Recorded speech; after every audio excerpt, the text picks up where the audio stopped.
Check this out. 2 years ago, I uploaded this YouTube short about my Raspberry Pi powered portable router. Say that one 5 times fast. How this project came to be was a Raspberry Pi that I didn't use, a wireless dongle, OpenWRT, and way too much time on my hands. Once I purchased a more powerful USB Wi-Fi adapter with dual antenna, which I'd love to show you in person, but I seem to have misplaced it. The setup worked tremendously well at giving me a firewall and a VPN to connect to my laptop when I travel, all without requiring any software running on the laptop itself. However, since I don't really travel nearly as much as I used to, I ended up dismantling the setup and using the Raspberry Pi for other things like a DIY KVM. But this crazy view graph shows me that you guys definitely didn't shelve the project. So I figured it's time to provide an update over 2 years after the original video's post. Spoiler alert, I use it for my home router now. Let's go check it out. Here it is now. As you can see, it's gotten quite dusty and dirty, and now has 2 wired interfaces instead of wireless ones. And I had to bypass the Argon One's power input and HDMI board when I was doing the KVM project, and since lost that, so now it's running through this hole, and directly into the Raspberry Pi's power input. Which is good because I was having weird stability problems with that setup anyway.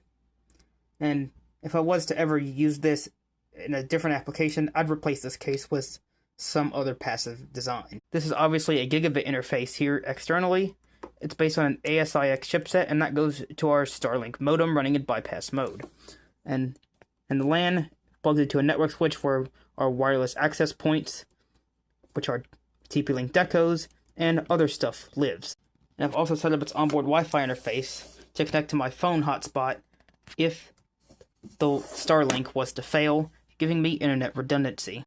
All you have to do is turn on the hotspot on my phone, and it works perfectly. It connects automatically and will go back to the Starlink once it's back up again. Although half the time I try to make a basic phone call around here, it gets really choppy and usually ends up dropping sometimes. So it doesn't work the best, but it's better than nothing.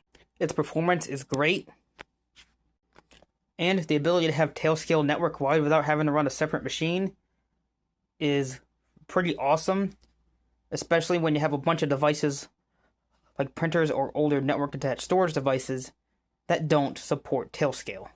Or if you have an NVR solution that doesn't accept external IPs without a paid subscription. Not that that's something I would do. Anyway, I gotta go plug this thing back in because my brother's home, and he might start going insane after not having any internet. Feel free to surprise if you want to see more redneck engineered tech like this. Bye for now. By the way, if you want OpenWRT for your home router, just pick up one of these NanoPi routers and whatever access point setup you want. It's cheaper and way less jank.